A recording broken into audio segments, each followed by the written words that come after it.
오늘 함께 대하실 하나님의 말씀은요, 신명기 28장 1에서 10절의 말씀이고요. 하나님 말씀에 순종하는 삶이라는 제목으로 우리 하나님 말씀을 전하도록 하겠습니다. 우리 한번 이렇게 한번 고백해 볼까요? 하나님께서는 오늘도 일하십니다. 네, 여러분은 우리 하나님께서 살아계셔서 일하고 계신 것을 믿으십니까? 아멘. 저 또한 하나님 말씀을 이렇게 선포할 때 하나님이 일하시는 것도 느끼긴 하지만 또 한 가지 일하는 하나님의 방법이 무엇인가 하냐면 성도님들과의 대화 속에서 하나님 말씀에 순종하며 살아가는 우리 성도님들의 삶 속에 하나님이 일하시고 계시구나 라는 것을 느낄 때가 종종 있습니다. 최근에 한 집사님과의 대화에서 그 어느 때보다도 우리 하나님이 이 집사님의 삶 가운데 일하시고 계시구나를 느낀 적이 있었는데요. 개인적인 이야기라서 제가 어제 조심스럽게 전화를 드렸습니다. 집사님, 제가 이 이야기를 말씀 가운데 나누어도 될까요? 집사님이 기꺼이 하나님의 일하심을 전하고 싶습니다 라고, 나누어도 좋다라고 허락을 해서 오늘 이야기를 좀 시작해 보려고 합니다. 집사님에게 어린 딸이 하나 있어요. 참 예쁜 딸인데요, 돌봄이 필요한 딸입니다. 조금 세상을 특별한 눈으로 바라보는 딸인 것이죠. 소위 자폐라고 하는 장애가 있는 친구입니다. 집사님이 참 이 딸을 엄마가 사랑하는 것을 저도 많이 느꼈습니다. 그런데 몇 년 전에 이 집사님이 저기 멀리 전라도 광주에 살고 계셨는데 딸 아이를 위하여서 학교를 찾고 계셨다고 합니다. 처음에는 공립학교에 가보니 공립학교에서는 이 아이의 수준이 맞지 않다라고 해서 장애인 학교로 가보라고 했습니다. 장애인 학교에 가보니 이 아이는 장애인 학교에 오기에는 너무 수준이 높다. 그래서 엄마 마음속에는 이 아이를 어느 학교로 보내야 되나라는 고민이 되었다라고 마음을 다하면서 이렇게 알려준 적이 있었는데요. 근데 이 어머니, 이 집사님의 마음을 더 아프게 했던 것은 학교가 아니었습니다. 그 광주에서 다니던 한 교회에 교회 학교, 그때는 이제 미취학이었던 것 같은데요. 해가 지나도 계속 같은 학년을 다니더라고요. 이렇게 이야기를 해주더군요. 아마도 그 주일학교 선생님께서 해가 지나도 이 아이는 영아기, 유아기 정도의 수준밖에 안 됐구나라고 생각을 했던 것 같습니다. 엄마가 용기를 내죠. 찾아갑니다. 딸 아이 수준에 맞는 한 학년 올려주시면 안 되나요? 그런데 선생님이 조금 실수를 했어요. 어차피 올라가도 여기가 제일 좋지 않을까요? 엄마 마음에 상처가 되었던 것 같습니다. 그런데 제가 이 집사님을 옆에서 보니까 믿음이 참 좋은 집사님 같았어요. 기도를 하시는 분 같더라고요. 집사님 마음에는 학교에서도 안 받아주는데 교회에서도 안 받아주네? 라는 그런 마음이 들 수 있었지만 기도를 하는 가운데서 하나님이 다른 도시로 가라고, 딸아이가 다닐 수 있는, 자유롭게 예배할 수 있는 그곳을 찾아가라라고 그 마음 하나님이 주신 것입니다. 마음을 순종해서 이 집사님이 전라도 광주에서 어디로 오셨다고요? 김포로 왔습니다. 별로 놀라지 않는 것 같은데, 경기도 김포가, 경기도 광주가 아닙니다. 전라도 광주에서 딸 하나, 아들 하나 데리고 김포로 왔어요. 그런데 김포에 와서 학교가 정해졌겠습니까? 교회가 정해졌겠습니까? 아는 사람이 있겠습니까? 그저 하나님 말씀 순종해서 온 거죠. 하나님 말씀 순종해서 하나님이 이 아이를 자유롭게 예배할 수 있는 곳을 찾게 해주겠다. 그 마음을 가지고 김포에 와서 첫낮밤을 자고 다음날 현관 앞에 이상한 쪽지가 이렇게 놓여 있었대요. 그 쪽지를 딱 열어보니 그 가운데 발달 장애인 아기도 함께 예배할 수 있습니다. 그 밑에 무슨 교회? 꿈꾸는 교회라고. 할렐루야. 저는 이 말씀을 들으면서 우리 전도부가 참 전도지를 잘 만든다 라고 생각도 하였지만 하나님 말씀에 순종하여서 예배로 나온 그 엄마의 마음을 들어주셨구나 라고 느꼈습니다. 아멘. 뿐만 아니라 하나님 말씀을 순종해서 찾아서 떠나면 하나님이 일하시고 계시는 거구나, 일하고 계신 그 하나님을 친밀하게 느낄 수 있구나를 경험하였습니다. 여러분에게도 그런 하나님이 계시지 않습니까? 우리 가운데서 늘 여전히 일하고 계시고 늘 우리 가운데서 가까운 데 계시지만 우리가 어쩌면 그 순종하지 않는 그 말씀 때문에 하나님을 더 가까이 못 느낄 때도 있다는 것이죠. 경기도 광주가 아니라 전라도 광주에서 아들 하나 딸 하나 들고 바리바리 짐 싸서 떠나왔던 그 어머니의 마음에 하나님의 일하심을 보았습니다. 발달장애인도 교회에 오는 것을 환영합니다. 그런데 오늘 말씀에 보면은 동일한 주제가 나옵니다. 말씀대로 살면 하나님이 일하신다. 아멘. 이 말씀을 하나님이 해주고 계신 거예요. 우리가 읽은 이 신명기 말씀은 모세의 설교입니다. 그냥 설교가 아니라 모세의 노년의 고별 설교입니다. 가나안 땅에 들어가기 직전에 요단강 동편에 이제 눈으로는 가나안 땅이 어느 정도 보여요. 다 왔다라고 생각이 되어지고 이제는 어느 정도 끝났을 것 같다라는 그런 시점에 모세가 말을 하고 있는 거예요. 모세가 주는 특별한 말씀이 오늘 1절과 2절에 나오는데요, 우리 한 목소리로 함께 읽겠습니다. 1절, 2절을 함께 읽겠습니다. 시작. 내가 내 하나님 여호와의 말씀을 삼가 듣고 내가 오늘 내게 명령하는 그의 모든 명령을 지켜 행하면 내 하나님 여호와께서 너를 세계 모든 민족 위에 뛰어나게 하실 것이라. 2절도 있습니다. 시작.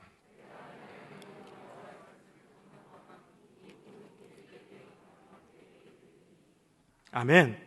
오늘 이 말씀을 한마디로 정의하면은 말씀대로 살면 하나님이 일하시는 것을 경험한다라는 말이에요.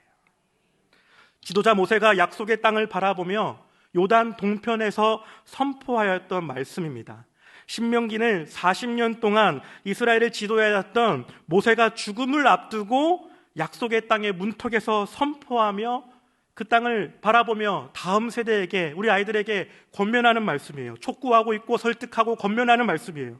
자칫 우리는 이 신명기 28장을 오늘 28장의 구조처럼 복과 저주로 나눠서 거기에 깊이 담겨있는 하나님의 마음을 잃어버리고 바라볼 수도 있고, 자칫하면 복에만 치우쳐서 기복적으로 받아들일 수 있고, 아니면 저주에만 치우쳐서 율법적으로 이해할 수도 있지만, 다소 교리적이고 다소 법칙적인 28장의 말씀에 난해한 성경 구절의 문턱을 조금만 넘으면 모세의 심정을 바라볼 수 있습니다.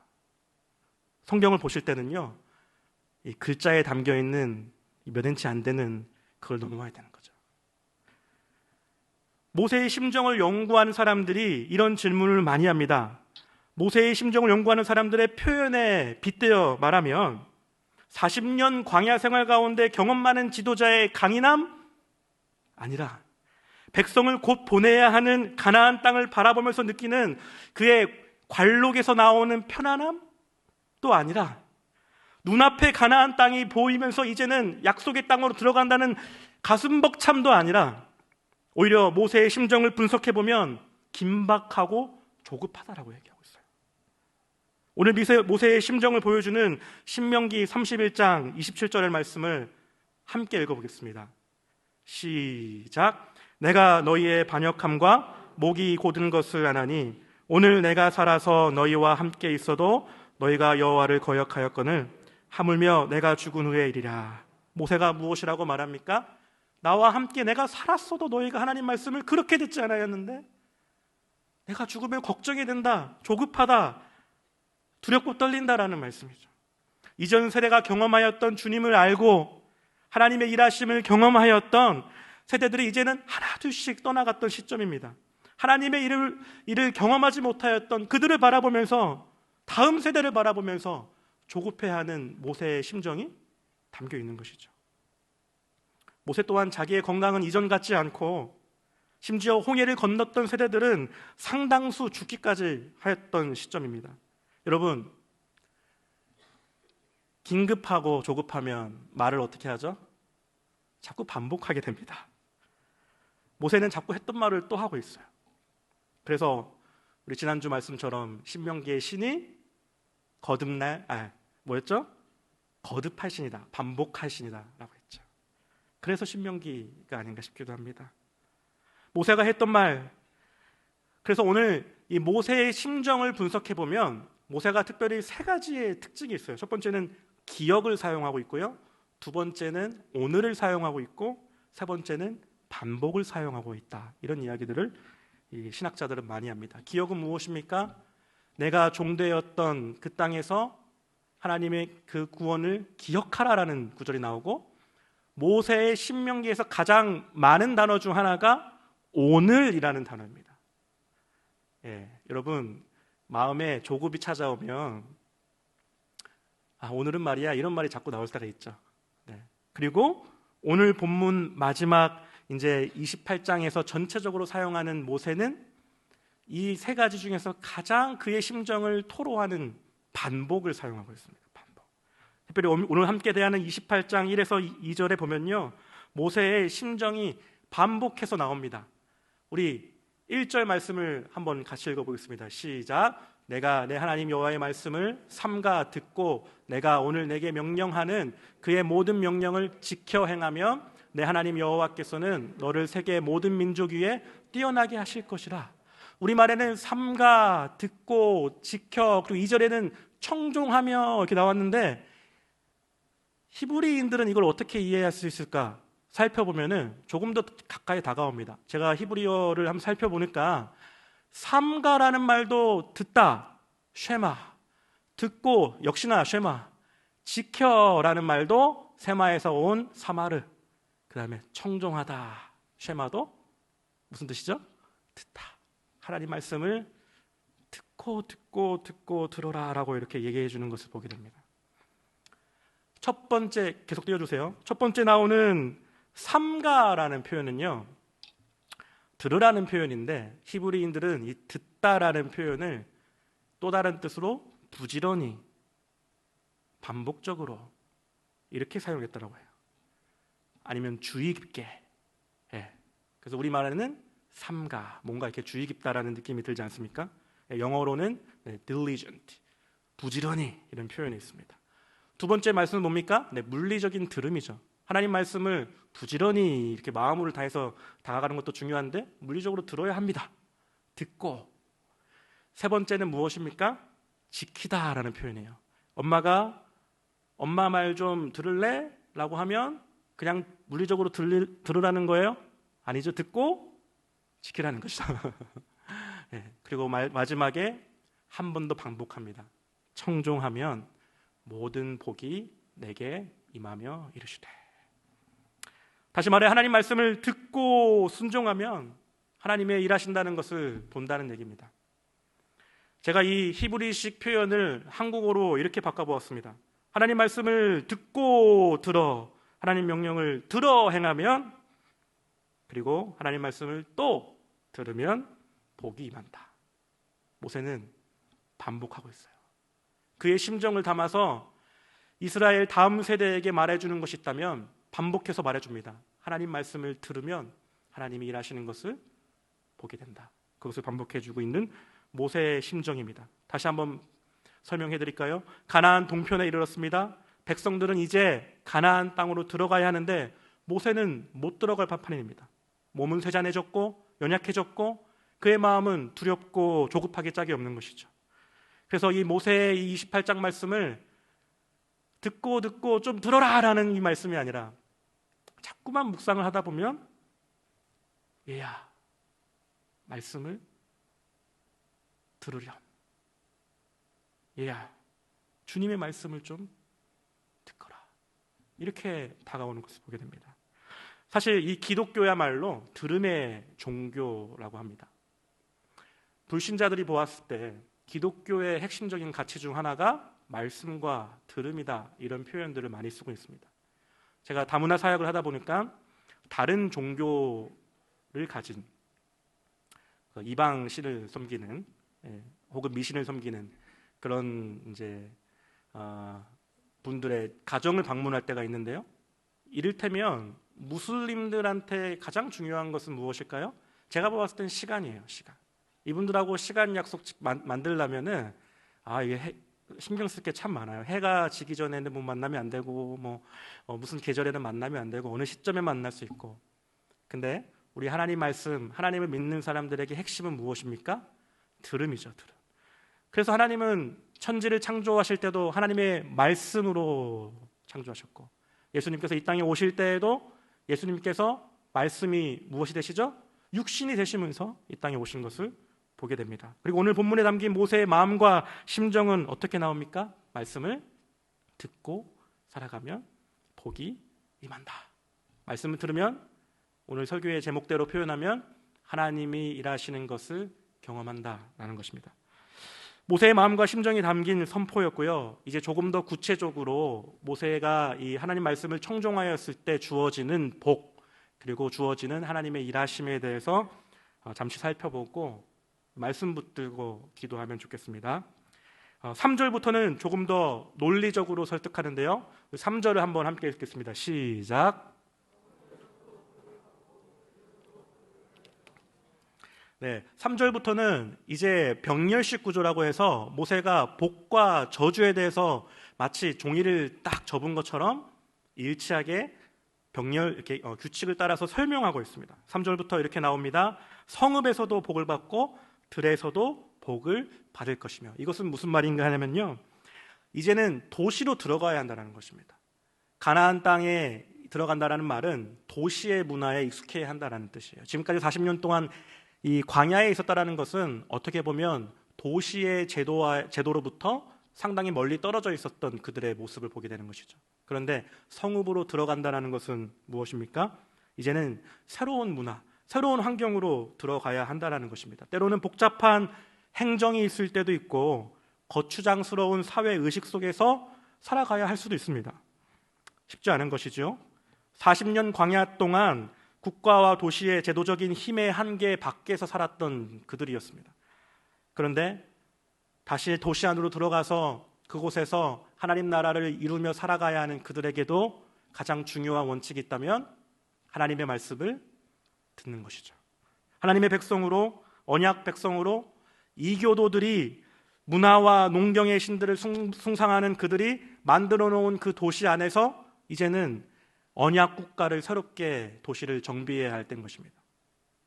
선교적인 사명이 필요했을 것이고요, 마음의 소명이 필요했던 것이죠. 뿐만 아니라 가장 중요한 거, 하나님 말씀을 청종하고 순종하면 성읍에 들어갈 때나 들판에 나갈 때나 복을 받겠다, 이렇게 설명해주고 있는 것입니다. 경쟁이 치열하고 좁은 땅덩어리에 폭발적으로 성장을 이룬 도시들이 상상되지 않습니까? 여전히 도시를 이루기 위해서 그들의 죄성은 더욱더 견고해졌을 것입니다. 그러나 하나님 없이 살 때 도시는 오히려 우리를 괴물과 같이 누군가를 눌러야 했지만 하나님은 그곳에서도 하나님 말씀을 붙들고 살아가라, 이렇게 우리에게 도전하고 있습니다. 계속해서 이 병렬 구조가 나옵니다. 후반부에 나오면은 16절에는 내가 성읍에서도 저주를 받는다, 이렇게 표현하고 있어요.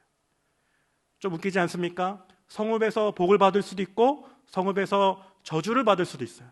이거는 마치 이 땅을 살아가면서 세상에는 살아가지만 세상에 속하지 않고 하늘에 속한 우리 그리스도인의 모습을 그대로 보여주는 것 같습니다.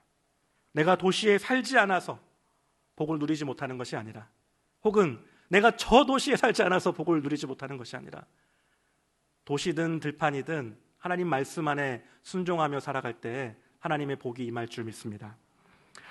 4절에도 이제 계속해서 나오는데요, 4절 말씀은 제가 한번 읽어보겠습니다.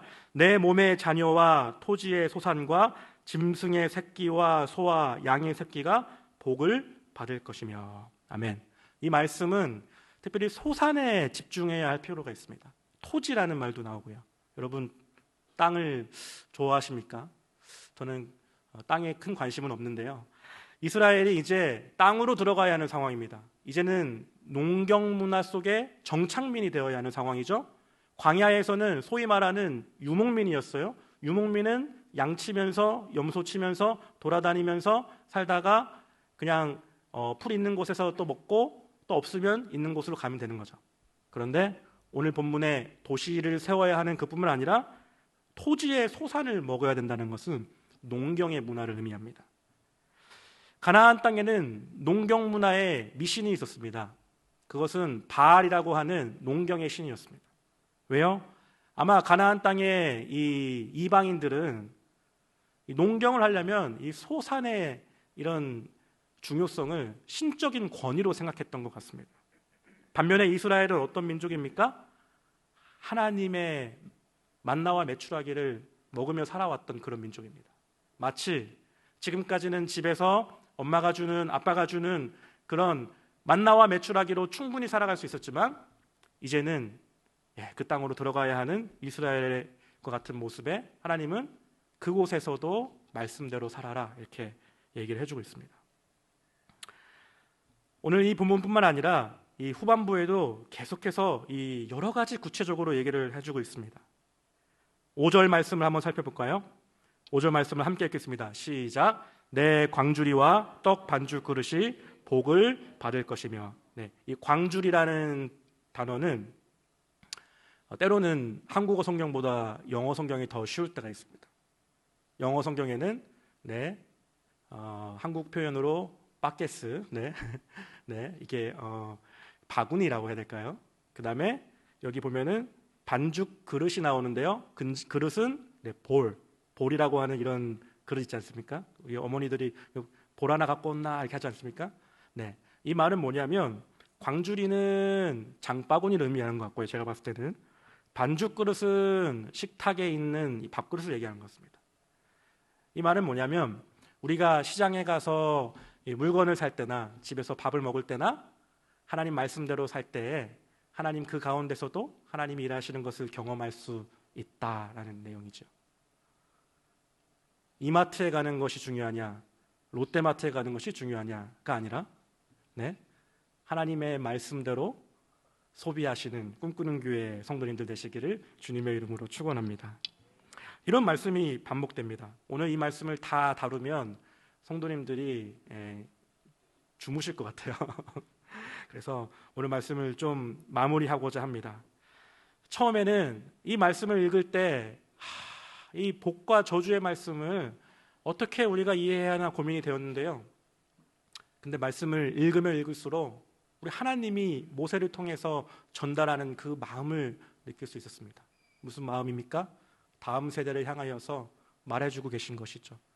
너희가 떡 반죽 그릇을 대할 때나 아니면 장바구니를 대할 때나 아니면 땅의 소산을 통해서 너가 일할 때나 하나님 말씀대로 살아가면 그곳에서 하나님께서 일하는 것을 경험할 수 있다라는 것입니다. 신명기 28장 8절부터 9절은 이 모든 것을 정리해 주고 있습니다. 8절부터 9절을 우리가 한 목소리로 읽고 함께 좀 기도를 하면 좋겠는데요. 8절 9절 한 목소리로 읽겠습니다. 시작.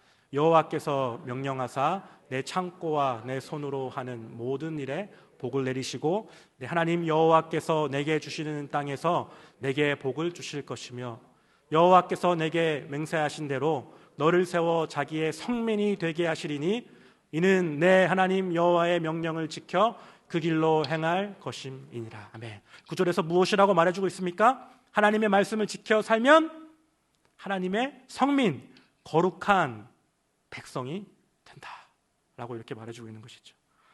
이제는 광야와 또 다른 삶이 놓여 있었습니다. 다른 생각을 하고 다른 사고방식을 하는 사람들과 세상 속에서 살아가야 했습니다. 그런데 그때 하나님 말씀해 주시는 것은 말씀대로 살아라. 말씀대로 살면 내가 너를 위하여 일하겠다라고 하는 하나님의 놀라운 음성인 것이죠. 말씀을 마무리하고 싶습니다. 우리 가운데서도 하나님 말씀 없이 살아갈 때 있지 않습니까? 혹은 하나님 말씀 없이 잘 되는 우리의 모습을 바라본다면 우리는 그 잘 되는 감격을 오래가지 못하 잃어버리고 말 것입니다. 그런데요, 아까 그 딸아이의 엄마가 그 딸아이를 위하여서 새로운 도시로 용기 있게 이렇게 이사 왔던 것처럼 하나님 말씀을 순종하며 찾아갔던 것처럼 하나님 말씀을 따라 순종할 때 하나님은요 그곳에서 일하고 계신 것을 나타나실 것입니다. 하나님 말씀을 듣고 나아갈 때 우리 하나님은 일하고 계실 것입니다. 하나님 말씀을 듣고 순종할 때 지금까지 우리의 눈이 어두워졌던 것이 밝아져서 하나님을 바라보게 될 줄 믿습니다. 오늘 함께 기도하면 좋겠는데요, 기도할 시간을 좀 드리고 싶습니다. 매주 반복되는 금요 예배지만요, 우리 하나님 앞에 하나님 말씀대로 살겠습니다 라는 이 결단이 있으면 좋겠습니다. 주님, 내가 앞으로 몇 년을 더 살지, 1년을 더 살지 2년을 더 살지 잘 모르겠지만 다른 것에 의지하며 살아가는 것이 아니라 하나님 말씀에 순종하는 삶 살겠습니다. 말씀을 의지해서 살겠습니다. 아니, 살아보겠습니다. 나머지는 주님이 책임져 주십시오. 주님, 염려하지 말고 걱정하지 말라고 하셨는데, 떡 반죽 그릇을 걱정하지 말고 땅의 소산을 걱정하지 말고 우리가 오히려 걱정할 것은 하나님 말씀에 청종하는 것인데, 하나님, 그렇게 살지 못했던 우리 지난날에 어두운 모습이 있었더라면 하나님, 한번 그 하나님의 의지 앞에 엎드려 보겠습니다. 사람들이 말해오는 그 말에 의지하는 것이 아니라, 불안하고 요동치는 감정에 흔들리는 것이 아니라 주님만 바라보며 하나님 말씀만 살보며 살아가겠습니다라고 그렇게 고백하는 오늘 이 시간이 되면 좋겠습니다. 오늘 함께 기도할 때요, 하나님 말씀 따라가겠습니다 라는 고백으로 우리의 삶을 드리면서 오늘 시간 주여 한번 외치고 함께 기도하며 나가도록 하겠습니다.